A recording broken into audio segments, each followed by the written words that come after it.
సరే, ఇప్పుడు జన్మ పాపము అనేటువంటి విషయంలో అంటే చాలా తర్జన భర్జన జరుగుతుంది సమాజంలో. అంటే ఎన్నో దీని మీద సందేశాలు విన్నప్పటికీ కొంత కొత్త తరం, కొత్త ప్రజలు రక్షణలోకి వచ్చిన తర్వాత మళ్ళీ అదే ప్రభావంలో కొట్టుకుపోతున్నటువంటి పరిస్థితి.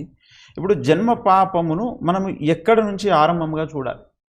ఎక్కడ ఆరంభమైంది జన్మ పాపం అంటే? పిండం లోపల తయారైనప్పుడే. అంటే మొట్టమొదటి వ్యక్తి ఆదాము హవ్వలకు జన్మ పాపం లేదు. వాళ్ళిద్దరు తప్పు చేసిన తర్వాత ఇప్పుడు ఇదొక గొప్ప సైన్స్. ఇది ఏంటంటే వాళ్ళ విధేయతను పరీక్షించడానికి దేవుడు తినే పదార్థానికి సంబంధించిన ఆజ్ఞలు ఇచ్చాడు. ఇంకేదన్నా ఆజ్ఞ ఇచ్చి వాళ్ళ విధేయతను పరీక్షించి ఉండొచ్చు, అలా అవకాశం ఉంది. కానీ భుజించే పదార్థం, కడుపులోకి పోయి రక్తంలో కలిసిపోయే పదార్థానికి సంబంధించిన ఆజ్ఞను ఇచ్చాడు. ఈ పండు తినొద్దు, తింటే నువ్వు చచ్చిపోతావని. వద్దన్న పండు తిన్నాడు, అవిధేయత. కానీ తిన్నది డైరెక్ట్గా ఎక్కడికి పోయింది? రక్తంలోకి వెళ్ళిపోయింది.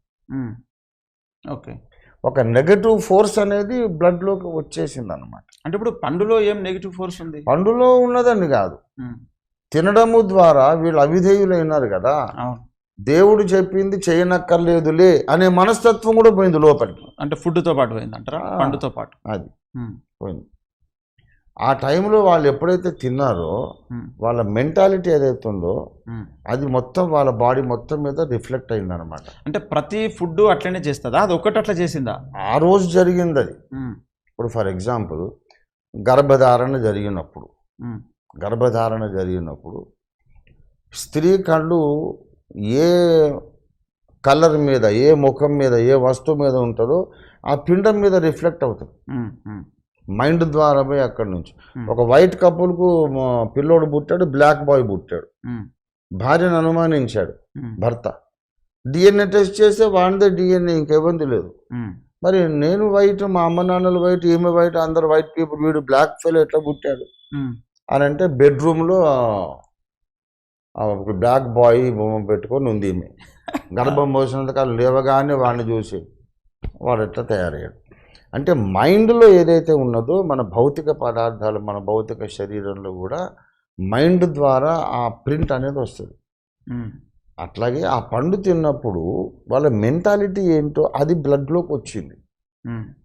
మైండ్ ఏంటంటే దేవుని ఆజ్ఞను మనము ఉల్లంఘించవచ్చు, అంత బ్లైండ్గా మనం పాటించాల్సిన అక్కర్లేదు. దేవుని ఆజ్ఞ మీరితే నష్టమే కాదు, కొన్నిసార్లు లాభాలు కూడా ఉంటాయి. అది కదా వాడు చెప్పాడు, దేవతలు అయిపోతారని. ఆ మైండ్తో తిన్నారు కనుక పండేమో కడుపులోకి పోయింది, ఈ మైండ్ ఏమో బ్లడ్లోకి వచ్చేసింది. ఓకే, అది ఇక ఫ్లో అవుతూనే ఉంది అప్పటి నుంచి. ఓకే, అది దానికి ఇంకొక విరుగుడు, ఇంకో పండు తింటే విరుగుడు దేవుడు ఏర్పాటు చేస్తే బాగుండేది. దేవుడు ఇది చేస్తే బాగుండేది అనేది మనం ఎట్లా అడగలం? ఏది బాగుండేదో దేవుడికి, ఆయనకి తెలుసు. అది యాక్చువల్ వీళ్ళకి ఈజీగా అర్థం కానీ అట్లుండేది.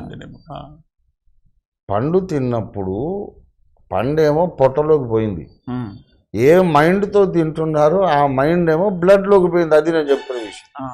అదే మైండ్ ఇప్పటిదాకా కంటిన్యూ అవుతుంది. మనుషులు కట్ కాలేదు ఇక. అది ఏది వద్దంటే అదే చేస్తారు ఇప్పటికీ మనుషులు. ఓకే, ఆ మైండ్ సెట్ యేసు ప్రభువుకు రాలేదు. అందుకే పాపంలో చేరక ప్రత్యేకంగా ఉన్నవాడు ఆయన. ఓకే, అంటే ఇప్పుడు జన్మ పాపము లేదు అనేది అట్టర్లీ రాంగ్.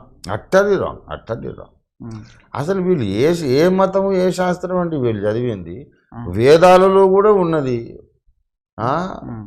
వశిష్ఠ మహర్షి ప్రార్థన చేస్తాడు, ఓ వరుణరాజా మా పాపములు పరిహరించుము, మానవ పాపము స్వయంకృతముననే కలుగదు, అది పితృపారంపర్యముగా మా వంశానుగతంగా వచ్చిన పాపము. వంశానుగతంగా వచ్చిన పాపాన్ని బట్టి మేము తెలిసి కొన్ని, తెలియక కొన్ని తప్పులు చేసినాం, మా తప్పులు క్షమించ వశిష్ఠ మహర్షి ప్రార్థన చేస్తారు. దావీదు కూడా తప్పు చేసినప్పుడు ఏమంటాడు, దీని కారణము పాపములో నా తల్లి నన్ను గర్భము ధరించింది, పాపములో నేను పుట్టిన వాడను, అందుకు ఇంత పెద్ద తప్పు చేశానని చెప్తాడు 51వ కీర్తనలో దావీదు. ఒక భయంకరమైన తప్పు చేసినప్పుడు దీనికి రూట్ ఎక్కడ ఉందంటే నేను గర్భములో ఎట్లా రూపించబడ్డాను దాని ఎఫెక్ట్ ఇది అని చెప్తున్నాడు.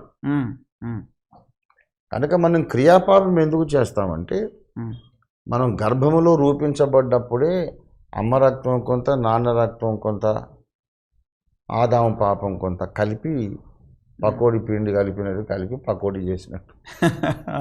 అలాగే తయారీలోనే మన లోపలికి పాపం వచ్చేస్తుంది. Okay okay